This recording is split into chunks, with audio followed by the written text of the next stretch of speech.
Police પ્રશાસનના મિત્રો પણ અહીંયા બેઠા છે ને પણ કહીએ છીએ, નમ્ર નિવેદન સાથે વિનંતી કરીએ છીએ, આ કોંગ્રેસના નેતા નથી, ભૂલથી પણ ખોટી રીતે હળી કરવાના દબાવવાના પ્રયત્ન ન કરતા. અમારો નેતા ખેડૂતો માટે લડશે, વિદ્યાર્થીઓ માટે લડશે, મહિલાઓ માટે લડશે.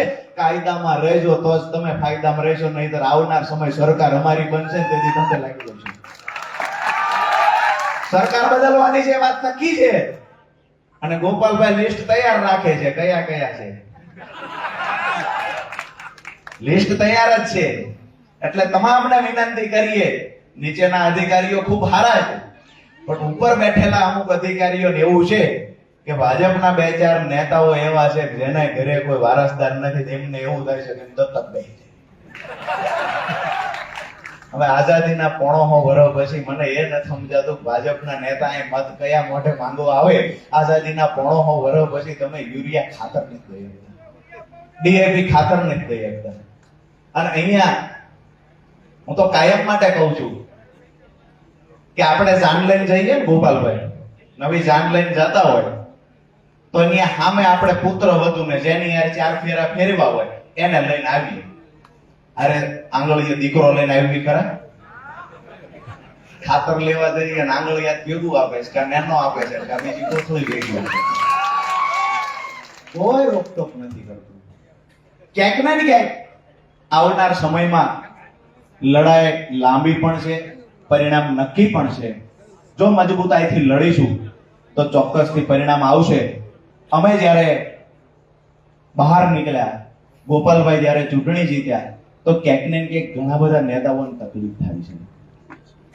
એક અમારે અમૃતલાલ કાયમ માટે એક રચના બોલતા હોય છે કે હમ માટીએ કર્યો તો ઈટ થઈ, ઈટનું ટોળું મળ્યું તો ભીત થઈ, આ કાન તો કાપી લીધા હતા, ભીતના વાત ક્યાંથી લીક થઈ. એની સાથે કેવું સારું છે ઉડતા પંખીને કોઈ ફિકર નથી કે આજ તારીખ કઈ થઈ. કેવું સારું છે ઉડતા પંખીને ફિકર નથી તારીખ કઈ થઈ. થોડા કળીની માફક શું ઉગી નીકળ્યા, તમામ ભાજપ વાળાને તકલીફ થઈ. વાત એ છે કે આજે ગરીબ પરિવારનો યુવાન વિધાનસભામાં પહોંચ્યો એનાથી પીડા ભાજપને છે. આજે ખેડૂતનો દીકરો વિધાનસભામાં પહોંચ્યો એનાથી પીડા ભાજપને છે. ક્યાંક ને ક્યાંક ભાજપની તાનાશાહી સામે મજબૂતાઈથી ઉભો રહેનાર યુવાન વિધાનસભામાં પહોંચ્યો, આંખમાં આંખ નાખીને વાત કરે એવો યુવાન વિધાનસભામાં પહોંચ્યો એનાથી પીડા ભાજપને છે. મારી છેલ્લી વાત એ કરીશ, 1942 ની અંદર જ્યારે ગુજરાતમાં અહીંયાથી જન્મેલા, ગુજરાતના જન્મેલા મહાત્મા ગાંધી જે કાયમ માટે અહિંસામાં માન્યા છે, મહાત્મા ગાંધીજીએ 1942 માં ભારત છોડો જ્યારે આંદોલન ચાલી રહ્યું હતું ત્યારે જે ભાષણ કર્યું હતું એમાંની એક લાઈન હતી, ડુ ઓર ડાઈડ, કરો યા મરો. અહીંયાથી એ વખતે પણ મહાત્મા ગાંધીજીએ કહ્યું હતું કે ખરેખર આવનાર સમયમાં પરિણામ નક્કી છે. જ્યાં સુધી અંગ્રેજો આ દેશ છોડશે નહીં ત્યાં સુધી આપણી લડાઈ ચાલુ રહેશે. પરિણામ પાક્કું એ આવશે કે અંગ્રેજો દેશ છોડી દેશે. આજે હું હળવદની ભૂમિ પરથી શરણેશ્વર મહાદેવના ચરણોમાં પ્રાર્થના કરી અને તમને એક વાત કહેવા આવ્યો છું કે કરો યા મરો. જ્યાં સુધી ભ્રષ્ટ ભાજપના મૂળિયા ડાવ ખેડી નાખીએ ત્યાં સુધી આપણી લડાઈ ચાલુ રહેશે. અમારી પૂર્ણ તૈયારી છે. જેલમાં જવાનું થાય તો તૈયારી છે, લોહી વેરી દેવાનું થાય તો તૈયારી છે. ખેડૂતો માટે, યુવાનો માટે, મહિલાઓ માટે આમ આદમી પાર્ટીનો એક એક નેતા ત્યાં સુધી લડશે જ્યાં સુધી એના ખોળિયામાં પ્રાણ હશે. અહીંયા ગુજરાતની અંદર જ્યારે પેપરો ફૂટ્યા, મારે વિશેષ કઈ વાત કહેવાની જરૂર નથી, પણ જ્યારે યુવાનો પર અત્યાચાર થયો, યુવાનોને બેરોજગાર બનાવવાનું ષડયંત્ર ભારતીય જનતા પાર્ટી દ્વારા કરવામાં આવ્યું, ત્યારે વિપક્ષના ધારાસભ્યો લઈને કોંગ્રેસ બેઠી હતી.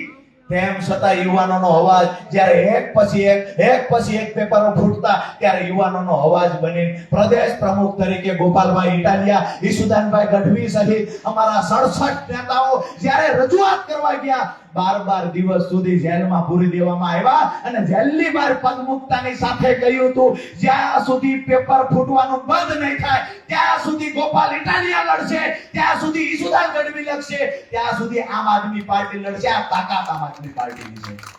પાયલબેન ગોટી પરનો અત્યાચાર, મહિલાઓ દીકરીઓ પર અત્યાચાર થયો, કુંવારી દીકરીને રાતે પોલીસ ઉઠાવી જાય, પટ્ટા મારે, એ પટ્ટાની પીડા શું હોય એક યુવાને પોતાની પીઠ પર સુરતની બજારમાં પટ્ટા મારીને સાબિત કરી બતાવ્યું છે. આ પીડા શું હોય નેતાને પીડા થવી જોઈએ. જસદણ વિછિયાની અંદર 85 કરતા વધારે કોળી સમાજના લોકો પર કેસ કરવામાં આવ્યો, જેલમાં પૂરવામાં આવ્યા, બહેનોના પર દંડા વરસાવવામાં આવ્યા. સૌથી પહેલા આમ આદમી પાર્ટી ગોપાલ ઇટાલિયા સહિતના નેતાઓ ત્યાં હાજર થયા છે. અમદાવાદની અંદર માલધારી સમાજ અને ઠાકોર સમાજને ઘર વિહોણા કરવાનું કૃત્ય થયું. આમ આદમી પાર્ટી એના માટે લડી છે. અરે એનાથી આગળ કહીએ કે સાબરકાંઠાની અંદર આપણા ખેડૂતો, આપણા પશુપાલકો જ્યારે પોતાનો ભાવફેર માંગવા ગયા, બોનસ માંગવા ગયા, ત્યારે ખેડૂતો પર દંડા માર્યા. દંડાથી સંતોષ ના થયો, ભાજપના ઈશારે ગોળીઓ વરસાવવામાં આવી અને અશોકભાઈ નામનો આપણો ખેડૂત એક ભાઈનું અવસાન થયું, શહીદ થયું. આજે હું તમને કહેવા આવ્યો છું, આપણા ભાઈઓની શહીદી અળે ના જવા દેતા. આવનાર સમયમાં ભ્રષ્ટ ભાજપના મૂળિયા ઉખેડવાની જવાબદારી મારા તમારા માથે છે. આવનાર સમયમાં આપણા બાળકોનું ઉજળું ભવિષ્ય બનાવવા માટે જો કોઈ મજબૂત વિકલ્પ હોય તો માત્ર આમ આદમી પાર્ટી છે. અહીંયાથી જેટલા પણ લોકો છે આજ પોતાના ગામમાં, પોતાના મહોલ્લામાં, પોતાના શહેરમાં જ્યારે પણ જશે ત્યારે આજથી સંકલ્પ કરવાનો છે, હું મારી સાથે 100 કરતા વધારે કાર્યકર્તાને જોડીશ અને આમ આદમી માટે તન મન ધનથી લૂંટાઈ જઈશ. તૈયારી છે ને બધાની? ભારત માતાની જય.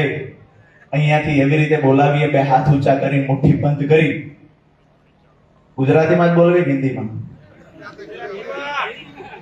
કે હિન્દીમાં ના હોય?